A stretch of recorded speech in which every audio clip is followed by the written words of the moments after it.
Revenons peut-être au projet de loi de finances 2022. Il s'est basé sur des hypothèses, pour ne citer que l'inflation, 1,2%, alors qu'il y a toujours une flambée des matières premières. La campagne agricole avec 80 millions de quintaux, alors que la pluie n'est toujours pas arrivée. Ou encore la demande extérieure avec 6,7%, alors qu'on est toujours dans un contexte et une conjoncture morose à l'échelle internationale. Jusqu'à quel degré peut-on nous fier un peu de ces hypothèses, des hypothèses proposées par le PL 2020? Oui, je comprends vos interrogations par rapport aux hypothèses sous-jacentes à l'élaboration de la loi de finances 2022. Ce n'est pas le plus grave. Ce n'est pas le plus important. Mais je ne vais pas éluder votre question. Effectivement, il y a un certain nombre d'hypothèses qui sont assez troublantes. Et je dirais même qu'il y a, au-delà d'hypothèses troublantes, il y a même des erreurs de construction du programme gouvernemental, d'erreurs de macroéconomie dans l'élaboration des objectifs du programme gouvernemental et de la loi de finances. Alors prenons quelques exemples. Le taux d'inflation, nous sortons d'une phase, effectivement, où le taux d'inflation était relativement maîtrisé. Nous avons eu 2 années autour de 0,8-1%. Et évidemment, l'inflation va augmenter du fait d'abord de l'impact de la reprise économique au niveau international, puisque tous les pays avec lesquels nous commerçons constatent eux aussi une augmentation du taux d'inflation. Mais à la rigueur, comment dirais-je, c'est moins grave parce que la maîtrise et la gestion de l'inflation ne relève pas du gouvernement, comme vous le savez, mais de la Banque centrale.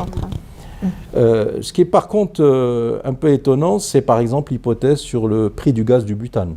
Pour 2022, il est fixé à 450 $ la tonne, alors que le gouvernement lui-même, dans les documents de la loi de finances, dit que les prix ont augmenté.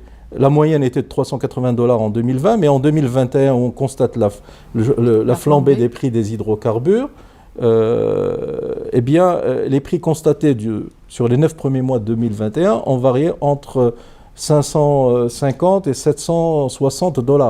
Alors comment se fait-il qu'on construise un budget sur une moyenne de 450 $? C'est surprenant. Pour les 80 millions de quintaux de production céréalière, ils ont simplement pris la moyenne sur les 5 dernières années, parce que sur les 5 dernières années, on a eu 3 années de bonne pluviométrie, où la production nationale était autour de 100 millions de quintaux, et on a eu 2 années de sécheresse, de faible pluviométrie, où on a eu 51-52 millions de quintaux, puis 32 millions de quintaux. Et donc, si vous faites la moyenne sur 5 ans, ça fait 77 millions de quintaux, ils ont pris 80 millions. Et donc, difficile, c'est pas sur cela qu'il faut, comment dirais-je, objecter au gouvernement dans l'élaboration de la loi de finances. C'est difficile, personne ne peut savoir quelle sera la pluviométrie, et donc combien est-ce qu'on aura? Est-ce qu'on aura 80 millions, ou 50 millions, ou 100 ou 110 millions de quintaux? Non, c'est dans les hypothèses. Le problème, M. Benmoussa, c'est que même quand les hypothèses sont biaisées, on ne recourt pas à une loi rectificative automatiquement. Il faudrait le faire. C'est pas un mot vulgaire. Une loi de finances rectificative n'est pas un mot vulgaire. D'ailleurs, on l'a fait en 2021 parce qu'on a été forcé par la crise de la Covid-19. Mais je pense qu'effectivement, si nous construisons des lois de finances avec des hypothèses qui s'avèrent être erronées, avec des conséquences significatives sur les résultats, il faut ne pas hésiter à élaborer des lois de finances rectificatives. Mais je reviens à la question principale. Les erreurs de construction sont à la base même de l'élaboration du programme gouvernemental de la loi de finances. Je prends par exemple la croissance économique.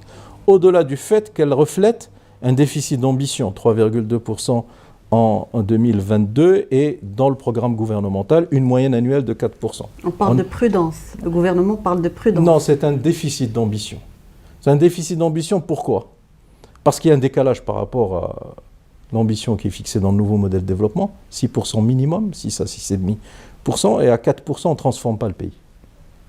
À 6,5%, sans discontinuité, pendant 15-20 ans, là, on commence à transformer le pays. Mais lorsque vous regardez même les hypothèses même de construction du programme gouvernemental, 4% de croissance, c'est à peu près 100 000 emplois nets par an, puisque l'élasticité croissance-emploi est de l'ordre de 22 à 25 000 emplois par an. Même le ministre délégué chargé du budget a reconnu dans les échanges au sein de la Commission des Finances qu'un point de croissance créait 22 à 25 000. Donc on est d'accord sur ça. Donc 4 points, ça fait 100 000 maximum d'emplois par an. Donc sur la législature, 500 000 emplois. Et non pas 1 million. Et non pas 1 million comme cela est annoncé par le gouvernement. Deuxième exemple, le taux d'emploi des femmes. Ils veulent le porter de 20 à 30%. Nous avons à peu près 37 millions de Marocains et de Marocaines, à peu près 18 millions et demi de femmes. Et les femmes âgées de 15 ans et plus, celles qui sont en situation d'être en activité, c'est à peu près 13 700 000 femmes au Maroc. Et porter le taux d'emploi de 19% à 30%, parce qu'il n'est pas de 20%, il est de 19% aujourd'hui, c'est 11%, c'est 1,5 million d'emplois. Donc si on veut simplement améliorer le taux d'emploi des femmes à l'horizon 2026 et le porter à 30%, on doit créer 1 500 000 emplois rien que pour les femmes. Pour les femmes. Alors comment est-ce que vous voulez créer 1 500 000 emplois rien que pour les femmes et en même temps 1 million d'emplois pour tous les Marocains, les messieurs et les dames? Vous voyez bien qu'il y a des incohérences majeures dans le programme gouvernemental et dans la loi de finances, et je le regrette. En 2 mots, M. Ibn Moussa, le PLF 2022, est-ce que c'est un PLF d'austérité ou bien un PLF de relance? C'est un PLF de continuité. Et c'est un PLF de réduction à la marge des déficits budgétaires et de croissance supplémentaire marginale. On le voit, on vient d'en parler, le taux de croissance, la réduction du déficit budgétaire. On souhaite le réduire à 5,9%, sans proposer une refonte totale de la politique budgétaire. Ce que fait le nouveau modèle de développement. Le nouveau modèle de développement propose une nouvelle doctrine dans la gestion budgétaire du pays. Nous ne l'avons pas dans le programme gouvernemental ni dans la loi de finances. Et le nouveau modèle de développement propose d'avoir une politique budgétaire à double détente, en distinguant le déficit budgétaire en deux, le déficit structurel et le déficit conjoncturel. Le déficit structurel, lui, répond et reflète les grands équilibres structurels de l'économie. Et il est le reflet des réformes structurelles que mène le pays. Ce déficit-là, oui, il faut avoir une politique de rigueur et il faut avoir une vision à long terme pour pouvoir le réduire à une portion congrue, voire même le supprimer. Et ça, vous devez le faire dans le temps long, sans pression des marchés financiers, sans pression des bailleurs de fonds, du FMI, de la Banque mondiale, sans pression des agences de rating. Pourquoi ? Sans pression de la fiscalité aussi. Je vais revenir sur la fiscalité. La fiscalité, il y a la pression, il faut l'accepter, il faut la gérer. Je vais vous répondre sur la fiscalité. Donc ce déficit structurel, il faut le corriger à long terme et il faut le faire avec nos partenaires internationaux, mais en démontrant que le Maroc est dans la bonne voie de la restructuration de son économie à travers les réformes qu'il faut, la réforme de l'administration, la réforme des entreprises publiques, la réforme fiscale, la réforme du secteur bancaire, du marché financier, etc., etc. À côté de ce déficit structurel qu'il faut gérer sans pression, mais avec détermination dans le long terme, vous avez un déficit conjoncturel qui, lui, doit être géré avec intelligence et sans pression, et qui, lui, doit venir appuyer les politiques publiques d'État social, d'État stratège, d'État régulateur, d'État investisseur, doit venir financer justement les programmes de protection sociale et doit financer également les investissements de l'État dans les filières d'avenir, dans les secteurs stratégiques. Et donc c'est cette politique budgétaire à double détente qu'il faut réinventer et que malheureusement le gouvernement n'a pas su faire, alors que le nouveau modèle de développement a défini la doctrine pour y parvenir. Maintenant, pour ce qui concerne la fiscalité, c'est la mère des réformes. Et c'est elle qui va conditionner le succès du nouveau modèle de développement ou qui va, à Dieu ne plaise, expliquer son échec. Parce que la réforme fiscale, c'est celle qui va permettre à l'État de mobiliser les ressources financières qui vont lui permettre de financer tous ses besoins, toutes ses fonctions, toutes les fonctions régaliennes de l'État, ces fonctions réinventées d'État stratège, comme je viens de le dire, de régulateur, d'État de providence, État social, d'État investisseur. Je vous rappelle que les recettes fiscales, c'est 90% des recettes du budget général de l'État. Nous avons à peu près, dans les recettes de recettes publiques, donc budget général de l'État, mais aussi les comptes spéciaux du Trésor, les entreprises publiques, les recettes d'emprunt, etc. Nous avons à peu près 460 milliards de dirhams.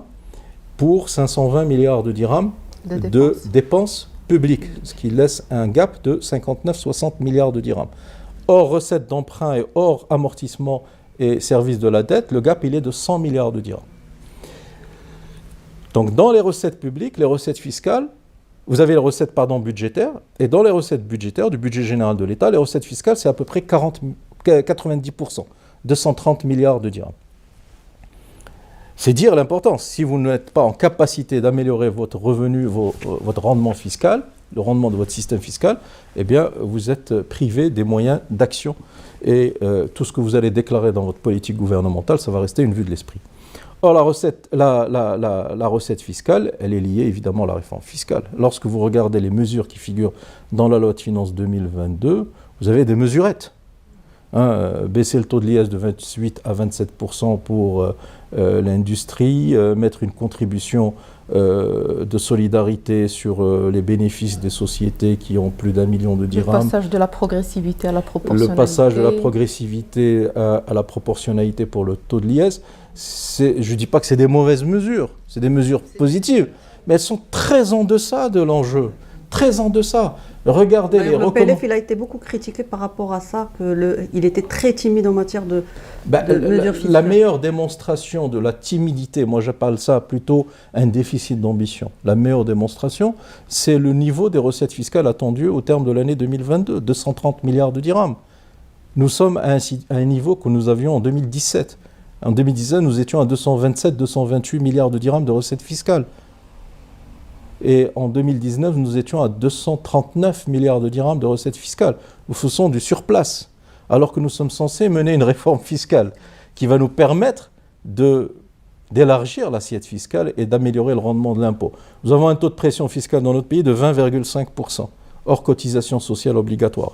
Et si on prend en considération les cotisations sociales obligatoires, il n'y a pas de statistiques officielles malheureusement. Moi, je les estime autour de 40 milliards de dirhams annuellement. Par rapport aux standards internationaux, quelle appréciation peut-on faire de la pression fiscale au Maroc? Elle est faible. Nous le disons dans le nouveau modèle de développement, nous disons qu'il y a un potentiel fiscal immédiat de minimum 3% du PIB. C'est-à-dire 35-40 milliards de dirhams qu'on doit mobiliser annuellement tout de suite. Tout de suite. La moyenne européenne est autour de 39%, compte tenu des prélèvements obligatoires, c'est-à-dire prélèvements fiscaux et cotisations sociales obligatoires. Et vous avez le plafond, c'est la France, la Belgique, les pays scandinaves, autour de 45-46%, ils étaient il y a quelques années à 49%, et vous avez les taux les plus faibles, c'est-à-dire les pays essentiellement de l'ex-Europe de l'Est plus l'Irlande, qui sont autour de 30%.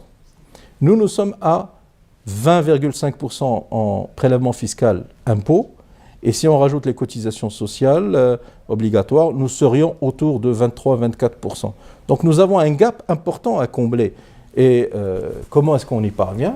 Il faut mettre en œuvre. Il faut le combler, mais encore faut-il, à bon escient. Il ne faut pas qu'il y ait encore de l'inéquité et des inégalités fiscales. Le combler, ça ne veut pas dire aller, comme cela a été fait dans la loi de finances 2022, augmenter la pression fiscale sur ceux qui déjà payent l'impôt, mais plutôt aller demander l'impôt à ceux qui ne payent Exactement. pas. Lorsque vous avez 1% des sociétés qui génèrent 80% des recettes de l'IS, il y a un problème. Et ça sert à quoi de changer la tarification de l'IS sur les 1%? Allez vous intéresser aux 99% qui payent 20% des recettes de l'IS. Lorsque vous avez des professions sans compter la réduction des bénéfices, sans compter pas mal... Oui, et qui font de l'optimisation fiscale. Regardez les recommandations du nouveau modèle de développement, vous allez voir toute une pléthore de propositions qui ne figurent ni dans le programme gouvernemental, ni dans la loi de finances.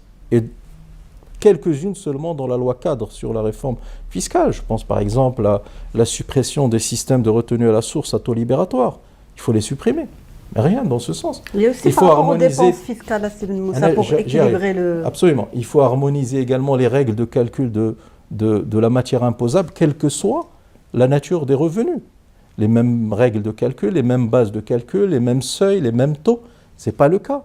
Il faut également instituer un impôt de solidarité sur la fortune non productive qui ne participe pas à la création de richesse. C'est une recommandation de du nouveau modèle de développement. Ça ne figure ni dans le programme gouvernemental ou la loi de finances, ni même dans la loi cadre de réforme fiscale. Et il faut évidemment rationaliser les dépenses fiscales qui aujourd'hui sont autour de 300 mesures, dont 258 ou 59 sont évaluées, autour de 29,5 milliards de dirhams de coûts budgétaires annuels. Il faut mettre de l'ordre dans tout ça. Il faut plafonner les dépenses fiscales par contribuable, il faut les limiter dans le temps et il faut surtout, ce qu'on ne fait pas, mesurer l'impact économique et social et voir si oui ou non le bilan est positif. Et il faut rationaliser tout ça et mettre de l'équité. Dans le nouveau modèle de développement, nous avons par exemple proposé de plafonner l'exonération totale des donations entre membres d'une même famille. Vous avez des optimisations fiscales énormes qui se font en la matière. Nous avons également proposé de revoir le système de taxation de l'héritage, tout en maintenant la taxation au moment de la sortie du bien, c'est-à-dire pas au moment où on hérite le bien, mais au moment où il est vendu. Donc ça, c'est la situation actuelle et nous pensons qu'il faut maintenir cette situation. Sauf que lorsque le bien est vendu, nous pensons, dans les recommandations du nouveau modèle de développement, nous pensons qu'il faudrait que la plus-value soit calculée, non pas sur la base de la valeur actuelle du bien au moment du décès de la personne concernée, mais plutôt sur la base du coût historique. Voilà un certain nombre de mesures qui figurent dans le nouveau modèle de développement, qui constituent une vraie réforme fiscale, qui va élargir l'assiette fiscale, qui va créer de la justice fiscale, qui va créer de l'équité fiscale, et qui ne figurent encore une fois ni dans le programme gouvernemental, ni dans la loi de finances, ni même dans la loi cadre, sans oublier évidemment toutes les propositions que nous faisons pour lutter plus efficacement contre l'évasion et la fraude fiscale, la réactivation, plutôt l'activation de la commission de lutte contre les infractions fiscales, la publication de la jurisprudence anonymisée de la Commission nationale du recours fiscal ou l'extension de la responsabilité aux conseils fiscaux, aux experts comptables, lorsqu'il y a manifestement des fraudes fiscales et que leur responsabilité, leur complicité est démontrée dans la matérialité des faits. Mais voilà des choses concrètes qui sont... La digitalisation de la direction des impôts, maintenant on peut recouper les informations. Et oui, c'est une bonne chose, voilà, c'est un travail qu'il faut saluer, qui a été fait par les gouvernements précédents et la Direction générale des impôts se digitalise davantage, il faut aller plus loin, mais il y a encore beaucoup de choses à faire, notamment la fusion des bases de données des différentes directions du ministère de l'économie et des finances qui n'existe pas. Aujourd'hui, chaque direction a sa propre base de données, c'est un territoire, chacun intervient en vase clos. Bon, évidemment, ils font des échanges de fichiers, mais ce n'est pas suffisant. Il faut qu'il y ait, un peu comme ça existe dans d'autres pays, il faut qu'il y ait une unification des bases de données qui relèvent du ministère de l'économie et des finances pour améliorer la connaissance des contribuables. Est-ce qu'on peut parler du premier flop de l'équipe Arnouj, notamment en matière de mise en œuvre de la réforme fiscale? Est-ce qu'on peut dire que c'est un flop? Oui, premier flop de l'équipe. J'espère que ce sera le dernier. Le premier, le dernier. J'espère. Non, j'utiliserai pas ce terme. Je dirais que c'est un manquement majeur. C'est un manquement majeur. Il n'y a rien dans la loi de finances 2022 qui augure d'un vrai commencement de la réforme fiscale. Et la réforme fiscale, on ne va pas attendre ad vitam aeternam pour la mener. Soit il y a une volonté réelle d'aller dans cette voie, soit on fait semblant. Or, j'ai l'impression qu'on fait semblant. Et le nouveau modèle de développement a besoin de ressources financières et fiscales importantes pour appuyer l'amorçage des réformes. Et l'amorçage des réformes, c'est tout de suite. C'est tout de suite. C'est 2022. Les Marocains attendent des réformes majeures et qui ont besoin de ressources financières importantes. Je vous rappelle que le projet de la protection sociale qui est porté par le souverain, c'est un coût budgétaire estimé à 51 milliards de dirhams. Vous le financez comment ? Il faut mobiliser de la ressource fiscale. Parmi les propositions que nous avons faites en matière de réforme fiscale, c'est la création d'une TVA sociale également. C'est une surtaxation des produits de luxe ou des produits dits nocifs pour la santé. Il y a une cohérence dans tout ça. Or, dans la loi de finances, on n'a pas encore commencé. Et l'amorçage, il faut le faire vite. L'actuel gouvernement de taxer ces niches. Posez la question à Aziz Arnouch, le chef du gouvernement. Je ne sais pas ce qui se passe dans son esprit. Moi, quand j'écoute la ministre de l'économie et des finances et le ministre délégué chargé du budget. Écoutez, franchement, j'ai des réponses assez plates. Moi, je m'inscris plutôt dans une vision stratégique, une vision politique de la gestion des affaires publiques, de la politique économique, de la politique fiscale, de la politique budgétaire. Les réponses qui sont données en commission des finances sont assez plates. Il faut mettre du relief dans le débat, il faut mettre du relief dans la vision stratégique, dans l'ambition qu'on porte pour son pays. Et je pense qu'effectivement, on a besoin d'un débat sur ça. Il faut qu'on comprenne un peu quelle est la philosophie du gouvernement derrière les mesures qui sont proposées. Est-ce qu'il y a une philosophie? Est-ce qu'il y a une vision? Est-ce qu'il y a une volonté du changement aussi? Est-ce qu'il y a une volonté de changement? Moi, je ne veux pas faire de procès d'intention. J'analyse lucidement, froidement les mesures qui figurent dans le programme gouvernemental et dans la loi de finances. Et je constate que nous sommes très très en deçà de l'ambition portée par le nouveau modèle de développement, incontestablement. Il y a aussi une question intéressante qui interpelle, celle de la souveraineté nationale. Depuis le déclenchement de la crise, ce mot revient en boucle. On parle de souveraineté sanitaire, de souveraineté alimentaire, de souveraineté énergétique, mais à la lecture du PLF 2022, on voit qu'il brille par l'absence de dispositions en faveur de l'atteinte de cet objectif. Êtes-vous du même avis, M. Benmoussa? Est-ce qu'il y a des mesures opérationnelles? Non. Concrètes? Non. C'est annoncé. C'est annoncé dans le programme gouvernemental. C'est annoncé dans le cadre de référence de la loi de finances. Dans le PLF. Il parle de la souveraineté forcément, nationale. parce que ça fait partie des orientations de Sa Majesté. Je vous rappelle que le souverain, dans le discours d'ouverture de la session parlementaire, il a appuyé son propos sur 3 grandes priorités stratégiques du gouvernement. D'une part, et c'est le premier point, celui que vous citez justement, assurer la souveraineté nationale dans des produits stratégiques à caractère alimentaire, sanitaire ou énergétique. Deuxièmement, poursuivre le programme de relance et de soutien à l'économie, aux entreprises dans le contexte de la Covid-19, de la crise de la Covid-19. Et troisième priorité stratégique, la mise en œuvre du nouveau modèle de développement. Et donc le projet de loi de finances 2022 se réfère à cet aspect que vous venez de citer, à savoir assurer les réserves et les stocks de sécurité stratégique du pays. Mais c'est tout. Nous n'avons aucune information, et je le déplore là aussi, ni sur la nature exacte des biens qu'il faut constituer en termes de stock de sécurité, ni sur le volume, le montant, ni sur les délais, ni sur le coût financier, ni sur l'identité de ceux qui vont assumer le financement. Parce que ce n'est pas simplement que l'État qui doit faire cela, mais aussi le secteur privé. Je prends un exemple, d'ailleurs qui a été abondamment développé dans un rapport de la Cour des comptes, les stocks de sécurité énergétique. Nous sommes en deçà des stocks de sécurité tels qu'ils sont fixés par la loi. Pourtant, l'État a accordé une partie des taxes parafiscales aux distributeurs des hydrocarbures pour justement constituer ces stocks. Et donc, c'est un vrai sujet. Et il va falloir faire cet exercice partout, dans tout ce qui concerne les stocks de sécurité stratégique. Sur ces questions-là, combien est-ce qu'il faudrait qu'on ait de stocks de sécurité en gazole, en essence super, en grains, en sucre, en farine, en huile, en produits sanitaires, en médicaments, lesquels, comment, qui va financer, où est-ce qu'on va les stocker, quel est Sur toutes ces questions-là, effectivement, c'est le flou artistique, mais bon, j'imagine que le chef du gouvernement a dû charger les ministres concernés de travailler dans ce sens, et j'espère qu'ils vont nous apporter des informations assez urgemment. En tout cas, c'était la première des 3 priorités stratégiques soulignées par le souverain. Je voudrais juste évoquer une réforme stratégique qui peine à voir le jour, c'est celle de la caisse de compensation.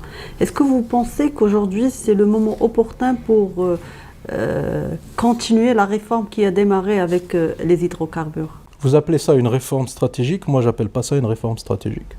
Moi, j'appelle ça une mesure de rationalisation budgétaire, tout simplement. C'est vrai que la caisse de compensation avait un déficit important, 58 milliards en 2012, lorsque les prix du Brent avaient flambé jusqu'à atteindre 145 ou 150 $ le baril. Et donc l'État a décidé de supprimer les subventions sur les hydrocarbures comme première étape. Ça a permis de réduire drastiquement le coût budgétaire. On est passé de 58 milliards autour de 18-19 milliards de dirhams en termes de compensation, de coût de la caisse de compensation, en direction de 3 produits, le gaz butane, le sucre et les céréales. Est-ce qu'il faut poursuivre? La réponse est oui. Pourquoi? Parce que c'est injuste. Alors, certains vont être choqués. Non, les citoyens qui sont vulnérables, je ne dis pas qu'il faut supprimer, comme on l'a supprimé, les subventions sur les hydrocarbures. L'économie qu'on a réalisée de 30-35 milliards de dirhams, moi je m'attendais à ce qu'elle soit réorientée vers le financement des départements sociaux, ce qui n'a pas été le cas. Ça a été réorienté très partiellement. Très partiellement. Donc, il faut supprimer ces subventions, mais je précise bien, pour que les citoyens qui nous écoutent le perçoivent, il y a une condition, un prérequis, une condition préalable avant de les supprimer. C'est activer le registre social unifié. Et c'est verser d'abord aux couches sociales fragiles, vulnérables, pauvres, en situation de précarité, des aides directes de l'État significatives qui leur permettent de vivre dignement. Et c'est après avoir fait cela qu'il faudra supprimer les 16 ou 18 ou 19 milliards de dirhams de subventions de la caisse de compensation, et non pas l'inverse. Et non pas l'inverse. Écoutez, c'est la différence entre une approche stratégique politique d'une problématique et une approche purement technique et budgétaire. Dans le PLF 2022, il y a un chiffre qui interpelle, les 245 milliards de dirhams d'investissement public. Oui. Certes, ce chiffre, il a suscité beaucoup d'espoir, mais aussi des questionnements par rapport à son mode de financement et aussi par rapport à son efficacité. C'est des questionnements légitimes. D'abord, ce n'est pas une surprise. Depuis 10 ans, l'État porte l'essentiel de l'investissement national. Heureusement. Sinon, notre économie aurait été dans une situation encore plus fragile. Il faut s'en féliciter. L'État fait son travail et prend toute sa peine dans l'effort d'investissement national. L'enjeu pour l'avenir, et c'est souligné encore une fois dans le nouveau modèle de développement, c'est qu'on puisse inverser, qu'on puisse garder un même rythme d'investissement national qui est autour de 30-31% du PIB, ce qui est un taux très élevé. Il faut s'en féliciter, mais dans la structure de ces 30-31%, il faut inverser. L'État qui représente aujourd'hui l'essentiel, peut-être 65 ou 70%, il faut que l'État réduise la cadence, la voilure, mais il faut que le secteur privé puisse prendre la relève et que le secteur privé puisse, à terme, c'est ce qu'on a mis dans le nouveau modèle de développement, puisse représenter 65% de l'investissement national. Ce qui est loin d'être gagné. Ce n'est pas les petites mesures que vous avez dans la loi de finances qui vont débrider la machine économique et qui vont libérer les énergies et qui vont pousser les entreprises, les hommes d'affaires, les jeunes à investir, capter également des flux d'investissement extérieurs pour pouvoir relancer l'investissement privé. Ça, c'est le premier point. Le deuxième point, nous avons une vraie problématique d'efficacité, d'efficience de l'investissement public.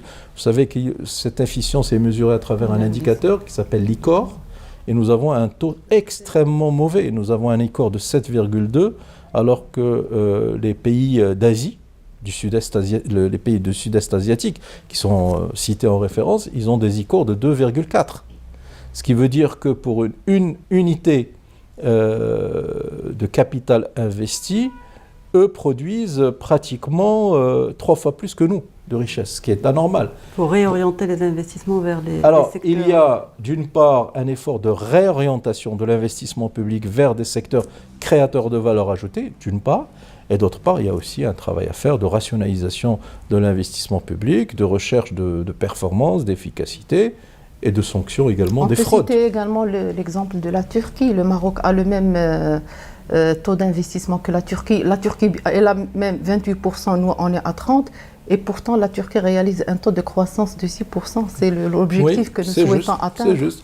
Oui, j'ai parlé des pays du sud-est asiatique, j'aurais pu parler également de la Turquie qui est dans une situation comparable aux pays d'Asie, c'est vrai. Ils ont un taux d'investissement très proche du nôtre, nous sommes même au-dessus, c'est vrai, vous avez raison, mais ils ont un taux de croissance 2 fois supérieur au nôtre. Ça veut dire que leur investissement il est plus productif. Mais attention, en Turquie, l'investissement de l'État existe, mais il est essentiellement porté par le secteur privé. Ils sont à 72-30%, le secteur privé 70% et l'État 30%. C'est ce que je viens de dire. En plus, le secteur privé, les investissements sont tirés par les grands groupes nationaux. Donc nous sommes d'accord, c'est le secteur privé qui tire l'investissement national turc, alors que c'est le secteur public qui tire l'investissement national marocain, ce qui est une anomalie. Donc nous avons un double enjeu. Il faut que le secteur privé puisse monter en puissance, d'une part, et d'autre part, il faut que l'investissement public national soit plus productif. Comment le faire? En réorientant vers un certain nombre de filières d'avenir, de filières stratégiques, de secteurs stratégiques, et aussi en rationalisant, en améliorant la gestion publique. On a parlé de l'efficacité du secteur public, des investissements du secteur public, mais il reste encore le mode de financement. Comment financer les 245 milliards On en a parlé partiellement tout à l'heure. D'abord, la réforme fiscale. La ministre n'a pas répondu à cette question. On ne sait pas comment ils vont financer les 245 milliards de dirhams. Écoutez, comptablement, ils ont présenté quand même la quadrature du cercle. Et ils ont présenté les sources de financement. Mais c'est très insatisfaisant. Dans la loi de finances, vous avez un budget qui est bouclé quand même. Vous avez, je le disais tout à l'heure, 520 milliards de dirhams de dépenses publiques, 460 milliards de dirhams de recettes publiques, ce qui vous donne un besoin de 58-59, on va dire 60 milliards de dirhams. Et ça va être financé par de la dette publique, de la dette publique intérieure et extérieure. Donc c'est bouclé. Est-ce que c'est satisfaisant? Non, parce que c'est dans le statu quo. Parce qu'on n'a aucune amélioration des équilibres structurels de notre économie. Je ne dis pas qu'il faut réduire le déficit budgétaire, mais il faut le gérer de façon plus intelligente en le scindant en deux, comme je le disais tout à l'heure, le déficit structurel et le déficit conjoncturel, premièrement. Deuxièmement, il faut activer les leviers de financement. Or, le nouveau modèle de développement a identifié 7 leviers de financement. 7. D'abord, la réforme fiscale. On en a déjà parlé, il n'y a pas de réforme fiscale, il y a des mesurettes. Or, la réforme fiscale est de nature à créer immédiatement, au minimum 3 points à 3,5 points de richesse nationale supplémentaire, de recettes fiscales supplémentaires qui représenteraient 35-40 milliards. Deuxièmement, vous avez la refonte de la politique budgétaire. C'est ce que je disais, déficit structurel, déficit conjoncturel. Ne pas rester arc-bouté, les mains ligotées, focalisé sur un déficit global qu'il faut absolument réduire pour plaire au FMI, à la Banque mondiale, aux agences de rating. Non, c'est pas comme ça que ça se passe. La souveraineté nationale, elle est aussi dans la conduite de la politique, dans la conception et la conduite de la politique monétaire, de la politique économique, politique monétaire faisant partie de la politique économique. Et il faut pouvoir se ménager des marges de manœuvre budgétaires dans une discussion franche avec ces institutions internationales, en démontrant la capacité du Maroc à se réformer structurellement, à être en capacité de gérer ce double déficit budgétaire, mais dans la durée, sans la contrainte. Vous avez également la rationalisation de la dépense publique. Il faut une sorte de revue générale des dépenses publiques. Et il faut aller chasser chaque million de dirhams de dépenses budgétaires inutiles ou inefficientes. On parlait tout à l'heure de l'ICOR. Il faut tout de suite descendre de 7,2 à 5, puis à 4, puis à 3. La quatrième source, c'est la gestion de la dette publique. Lorsque vous regardez la manière dont la dette publique est gérée, c'est un statu quo total. Or, la dette publique, il y a plusieurs techniques à activer. Vous n'avez pas ces techniques, malheureusement, pour pouvoir réduire le service de la dette, pour pouvoir réduire le coût de la dette. Le coût moyen de la dette publique marocaine, elle est de 3,6%. C'est excessivement élevé. Vous avez des pays qui lèvent de la dette avec des taux négatifs aujourd'hui en Europe. Alors, je ne vais pas comparer le Maroc à l'Allemagne, ou même à la France, qui, elle, a un taux d'endettement de 125 ou 120%, alors que nous sommes plutôt à 95%. Mais quand même, nous pouvons faire mieux. Et donc, il faut négocier avec les bailleurs de fonds, rééchelonner, réduire les taux, faire des haircuts. La conversion de la dette en investissement. Faire des haircuts, c'est-à-dire abandonner une partie de la dette. Et enfin, la conversion de la dette en investissement direct. Écoutez, je n'ose même pas dire le montant qui figure dans la loi de finances 2022. Je suis vraiment sidéré. C'est 3,5 millions de dirhams. Et l'année dernière, c'était 5 millions de dirhams. Sur un encours de dette de 1030 milliards de dirhams. Vous imaginez l'ambition? Vous imaginez? Et donc, il faut qu'il y ait une technique des techniques de gestion plus dynamique, plus rationnelle de la dette qui va faire en sorte que le service de la dette soit réduit. Et je vous ai donné 3-4 exemples. La conversion en est une. 3,5 millions. On arrive à convertir 3,5 millions de dirhams de dette extérieure en investissement au Maroc sur un encours de dette extérieure de près de 350-370 milliards. C'est une plaisanterie. Autre source, autre levier de financement, c'est le marché financier. C'est comment dirais-je, c'est reconsidérer la relation qui existe aujourd'hui entre le trésor public et le secteur bancaire. Pour moi, c'est une relation incestueuse qui doit cesser. Pourquoi ? Parce que vous avez des banques qui portent 190 milliards de dirhams de bons du trésor dans leur bilan, dans leur actif, et qui, en réalité, font quoi ? Collectent des dépôts à vue qui sont gratuits et qui les placent en bons du trésor sans aucun risque de contrepartie. Et donc, ça génère des produits du PNB. Ce n'est pas le rôle d'une banque que de financer le déficit budgétaire. Le Trésor doit aller sur le marché financier. Il le fait bien sur le marché financier international. Pourquoi ne le ferait-il pas sur le marché financier national ? Et donc, je suis favorable pour que ces 190 milliards de dirhams qui sont portés dans le bilan des banques soient transférés dans le bilan de Banque El Maghreb. C'est une forme de quantitative easing. Ce que tous les pays ont fait, sauf le nôtre. Et donc ces 180 milliards de dirhams, s'ils sont transférés du bilan des banques vers le bilan de Banque El Maghreb, eh bien, ce transfert devrait se faire sous condition. C'est-à-dire que la trésorerie que la Banque centrale va injecter dans les bilans des banques soit transformée en crédit pour l'économie réelle, pour les TPE et pour les PME.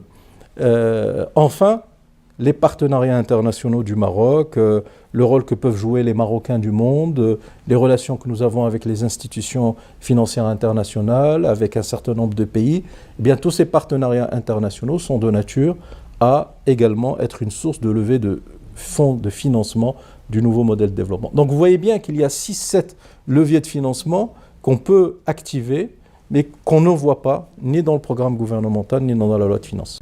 Parmi les leviers de financement, vous venez de citer l'endettement. Oui. Au moment où nous, on est alertés par le taux d'endettement qui est aussi autour de 100%, la question a été posée tout simplement au ministre délégué, chargé du budget, M. Fouzi El-Qja. Et à la question, il a répondu qu'au contraire, en fait, il a été interpellé sur le fait que nous ne consolidons pas les comptes dette du Trésor et des établissements publics. À la question, il a répondu que lui, au contraire, il aurait aimé qu'on ait une consolidation des comptes et que c'est stipulé dans la loi organique de finances parce que ça aurait permis une réduction de la dette à moins 76%, le taux actuel. Et il a donné l'exemple de ADM. Il a dit par exemple, ADM a une dette de 30 milliards de dirhams, mais il ne faut pas oublier que ADM a également un actif, donc il faut mettre actif-passif. Voilà comment il a expliqué sa réponse. J'aimerais bien avoir votre point de vue sur la question, M. Ben Moussa. Non, cette explication est le reflet d'une grande confusion. Et je vais essayer de lever cette confusion. Ce dont il s'agit, la consolidation des comptes, ça tout le monde va applaudir. Vous savez que le Maroc ne publie pas de comptabilité patrimoniale. Est-ce que vous avez vu une fois le bilan du Royaume du Maroc ? Non. De l'État du Maroc ? Non.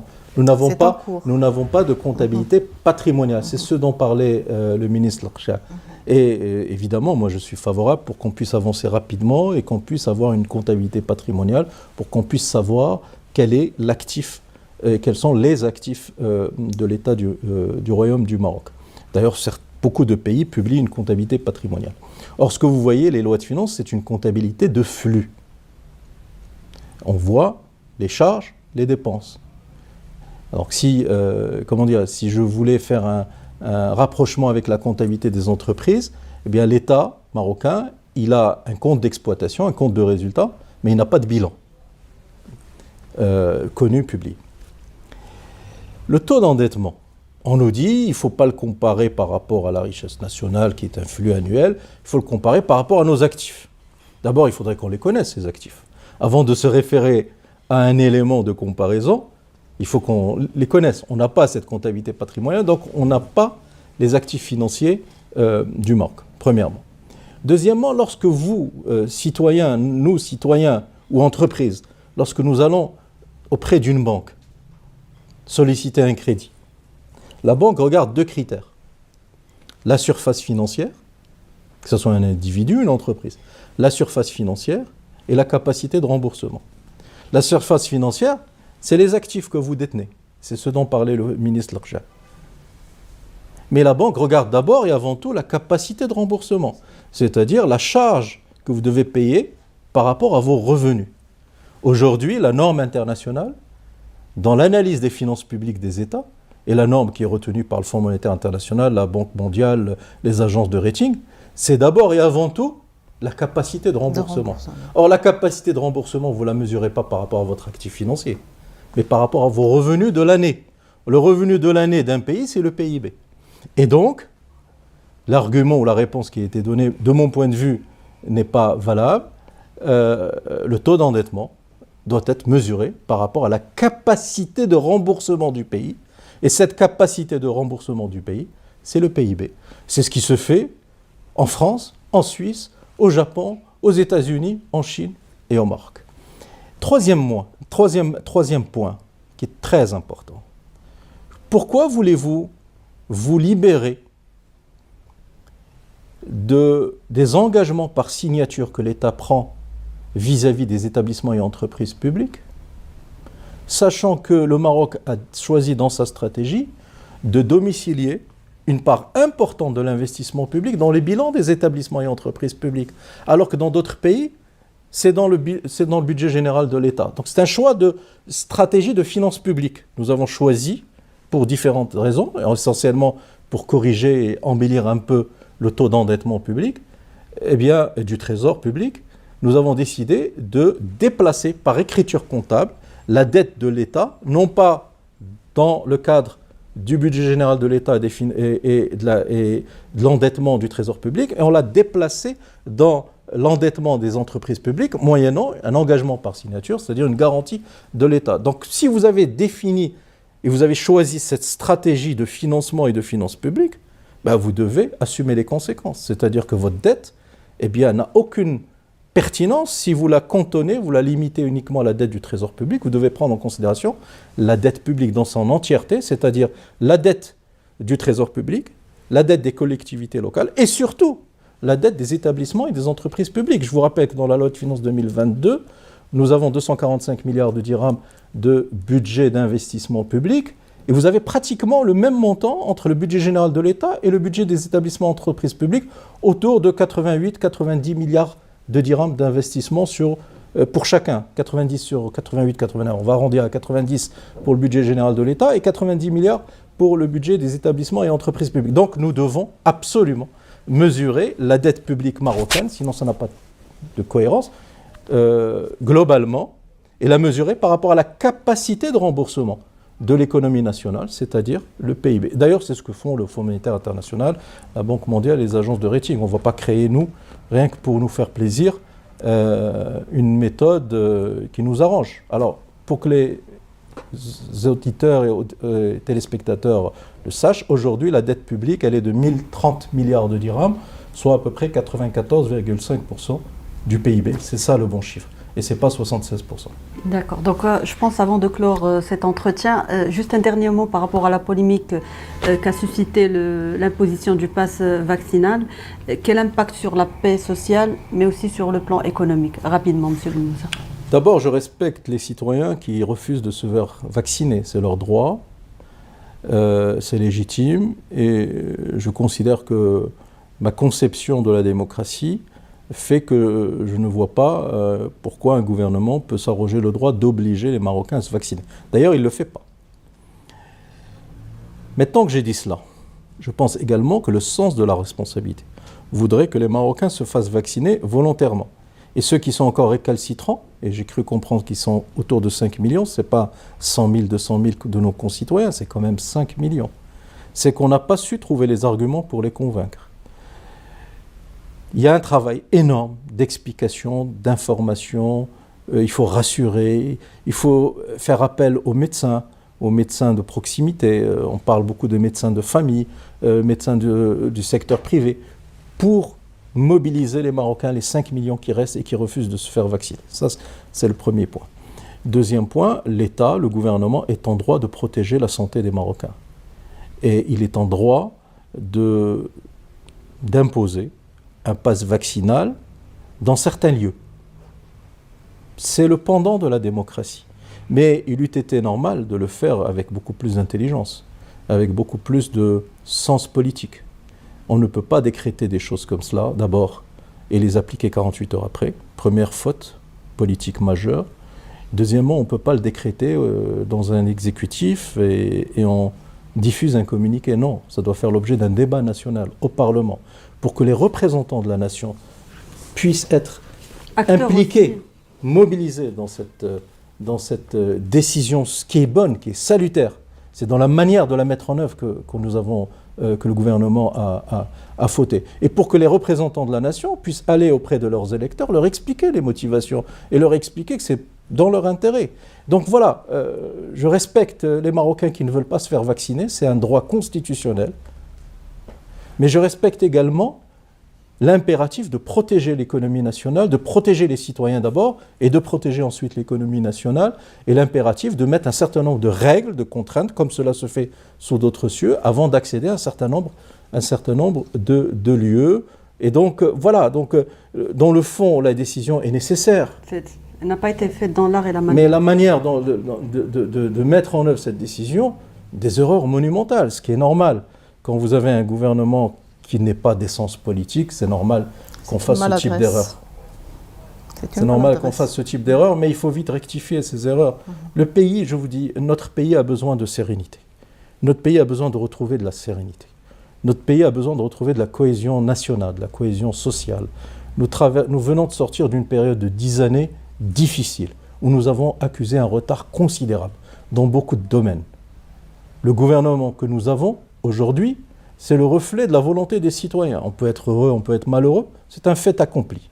Il faut l'accepter. Et ce gouvernement, il est condamné à réussir. Parce qu'on sort de 10 années de sécheresse intellectuelle, de sécheresse dans la conduite des politiques économiques, des politiques publiques. On ne peut pas se permettre de rater encore 5 années. Donc j'invite et j'appelle ardemment mes amis de l'Istiqlal, mes collègues du RNI et du PAM à reconsidérer à la fois le contenu de leur programme gouvernemental pour qu'il soit plus en phase avec l'ambition portée par le nouveau modèle de développement qui, à mon avis, épouse et se rapproche un peu des attentes de nos concitoyens. Et elle est également en phase avec la feuille de route qui a été fixée par Sa Majesté.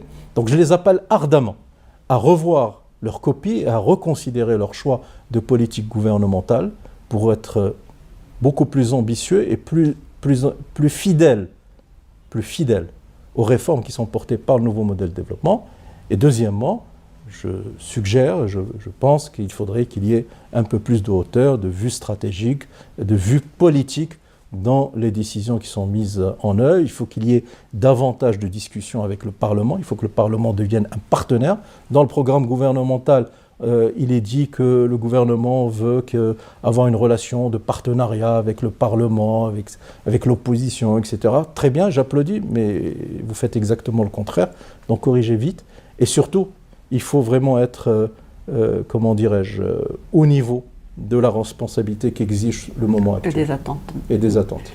Merci beaucoup, M. Ben Moussa. Vous avez parlé de plusieurs réformes structurelles qui sont impératives pour l'économie nationale. Vous avez parlé de la réforme budgétaire, de la réforme monétaire, de la réforme fiscale. Nous pouvons en citer bien d'autres. La réforme de la politique monétaire. Nous pouvons en citer bien d'autres. La réforme du système de retraite, la réforme de la commande publique, la réforme liée à la politique de l'eau. C'est pour dire que l'ampleur des objectifs à réaliser par le Maroc pour s'inscrire effectivement dans le cercle d'une croissance, dans le cercle des pays émergents et réaliser les taux de croissance de 6 à 7% attendus par le nouveau modèle de développement. Merci encore une fois, M. Ben Moussa. Pour suivre toute l'actualité d'EcoActu.ma, inscrivez-vous sur notre chaîne YouTube et rejoignez notre communauté sur Facebook et sur les autres réseaux sociaux.